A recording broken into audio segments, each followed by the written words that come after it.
C'est une horreur. Bonjour à tous. Alors moi c'est Aline, je pense que vous me connaissez de mon compte Instagram Kyoto-parisienne.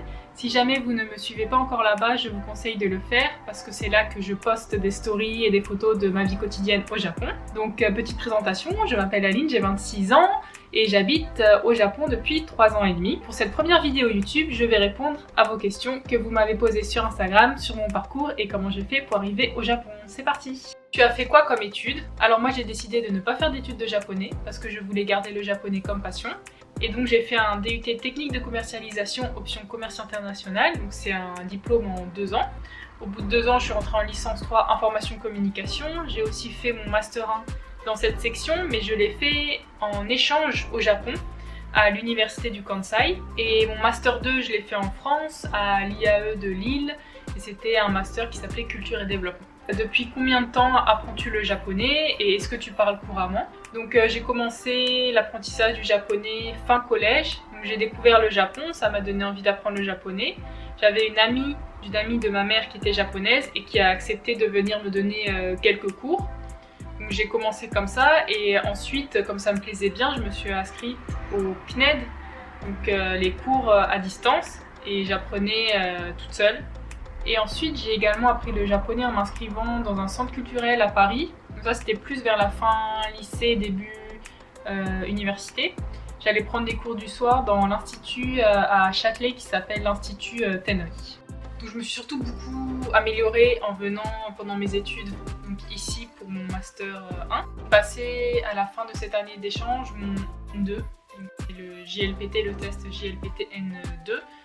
Je pense que c'est un assez bon niveau. Le niveau supérieur après c'est le N1, mais ça m'intéresse pas vraiment de le passer parce que c'est de la grammaire. En fait c'est le N1, c'est vraiment des choses qu'on n'utilise pas dans la vie courante, donc pour moi ça n'a aucun intérêt de le passer. Et oui, je me débrouille bien. Ça n'a pas été trop compliqué de trouver un travail en arrivant au Japon. Concernant le travail, donc on va commencer du début. Alors moi, après mon master 2, j'ai décidé de revenir au Japon avec un visa vacances-travail. Donc un PVT, vous le connaissez aussi peut-être sous ce nom. Quand je suis arrivée, j'étais freelance, j'étais auteur freelance pour un guide de voyage. Donc j'écrivais des articles, ça m'a permis de voyager aussi un petit peu. Et bien sûr, je voulais rester au Japon, donc au bout de 6 mois, j'ai commencé à chercher du travail ici. Et moi, j'ai toujours été intéressée par le secteur du tourisme et aussi de l'hôtellerie. Donc j'ai de la chance parce que c'est un secteur dans lequel c'est très facile de trouver du travail. J'ai utilisé des sites comme Indeed ou Douda. Donc je cherchais en japonais en fait, j'ai pas cherché sur des sites en anglais, je cherchais vraiment tout en japonais. Et j'ai passé 2 entretiens et j'ai trouvé vraiment tout de suite, donc en fait pour moi ça a été très facile. Après je pense aussi c'est parce que moi j'étais ouverte, j'avais pas trop confiance non plus, comme j'avais jamais travaillé au Japon, j'avais pas trop confiance en moi et j'étais ouverte à faire n'importe quoi. Enfin n'importe quoi, je veux dire dans le secteur du tourisme. Donc moi j'ai commencé à travailler comme front staff dans un business hôtel de cette chaîne et c'était vraiment une super expérience parce qu'on était une équipe assez internationale. Il y avait des Coréens, des Chinois, des Taïwanais, des Japonais forcément, et puis moi j'étais la seule européenne, la seule occidentale. Et donc j'étais front staff, ça m'a beaucoup appris parce que j'ai pu améliorer mon Keigo notamment. Donc le Keigo c'est la forme polie. Donc quand on parle au client, on doit utiliser cette forme-là. C'est assez compliqué à apprendre, donc là j'étais dans le bain, j'avais plus le choix.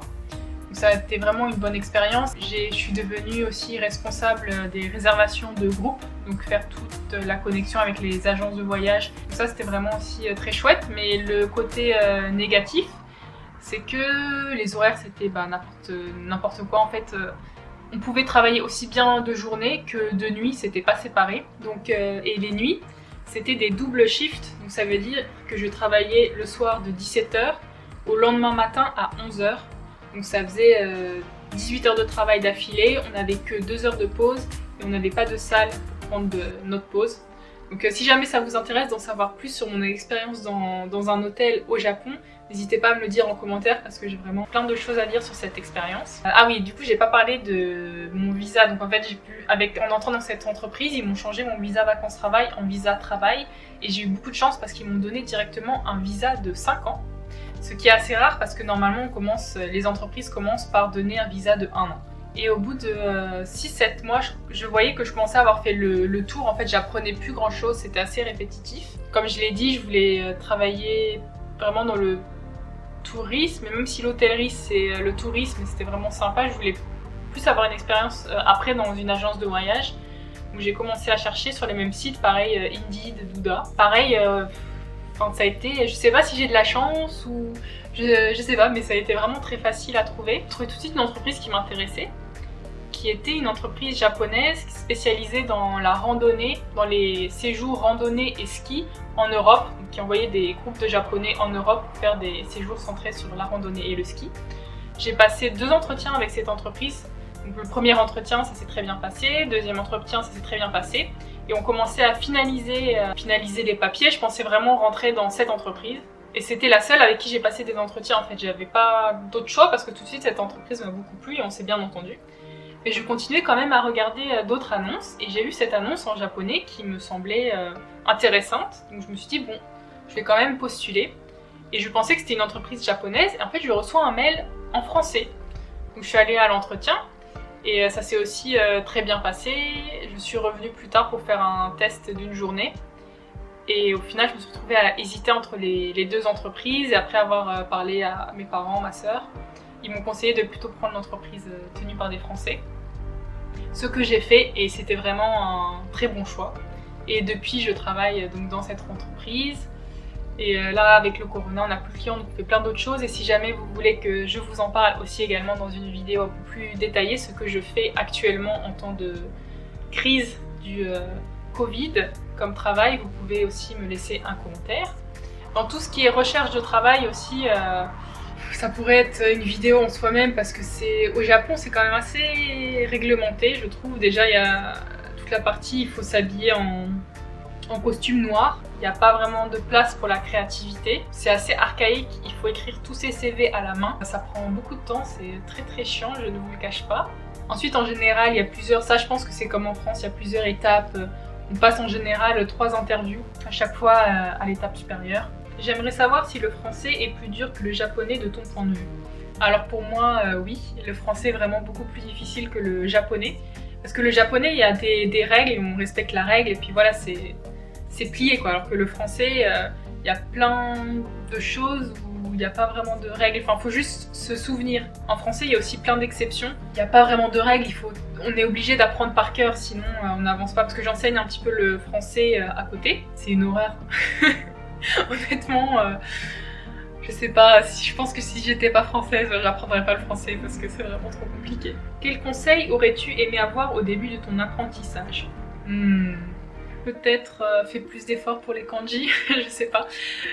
Moi j'ai jamais été trop... J'ai l'impression qu'il y a 2 groupes, les personnes qui adorent les kanji et les personnes qui n'aiment pas ça. Moi je suis dans la partie des personnes qui n'aiment pas ça, j'ai jamais réussi à faire des lignes, en fait je pense que j'ai du mal à apprendre les choses quand c'est devant un cahier, c'est pour ça que je parle bien, je comprends bien, parce que ça je peux le faire dans la vie de tous les jours juste en discutant avec des gens.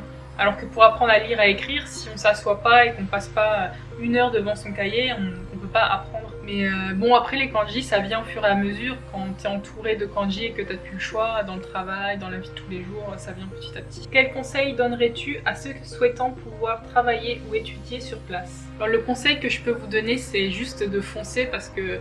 En fait, j'ai beaucoup de gens qui me demandent aussi, est-ce que c'est dur de venir travailler au Japon? Est-ce que c'est dur d'apprendre le japonais? Est-ce que c'est dur de faire ci, faire ça? Pour moi, rien n'est dur si on se donne les moyens et qu'on le fait en fait. J'ai l'impression que beaucoup de gens se laissent décourager justement en se disant que c'est trop dur, mais si vous êtes motivé et que vous voulez vraiment quelque chose, rien n'est dur en fait. Il faut juste se donner les moyens et essayer de faire de son mieux. Après, le conseil que je peux donner, c'est de pas faire l'impasse sur les langues, même si comme je vous ai dit, je pense qu'en arrivant au Japon, si on est dans le bain, le niveau de japonais il va grimper forcément. Mais l'anglais aussi, je pense que c'est très important, même si vous venez au Japon, je pense que parler anglais c'est quand même un point bonus pas négligeable, parce que le français c'est quand même un plus petit marché, on va dire. S'il y a plus de concurrence et ça vous apporte moins que de parler anglais. Donc je vous conseille de vraiment parler anglais. Quand vous êtes en France, Concentrez-vous sur l'anglais, le japonais un peu aussi, mais je pense que le japonais ça viendra une fois que vous êtes ici. Enfin, ça dépend vraiment dans le domaine dans lequel vous êtes. Si vous êtes ingénieur et que vous parlez anglais, là je pense que le japonais c'est pas du tout utile parce que vous trouverez votre point fort, c'est que vous êtes ingénieur et vous êtes spécialiste dans votre domaine. Ça dépend vraiment de votre domaine. Mais essayez d'avoir, si vous êtes spécialisé dans quelque chose, ça vous aidera à trouver du travail. Et si vous êtes dans un domaine plus global comme moi, c'est vrai que les langues ça devient quand même un petit peu plus important. Ne pas arriver trop les mains dans les poches non plus. Dites-moi quel autre sujet de vidéo vous intéresserait, par exemple comment faire les démarches pour avoir un working holiday, si vous voulez en savoir plus sur mon expérience dans un hôtel au Japon, si vous voulez en savoir plus sur mon travail actuel. Voilà, n'hésitez pas à vous abonner et à bientôt. Bye bye.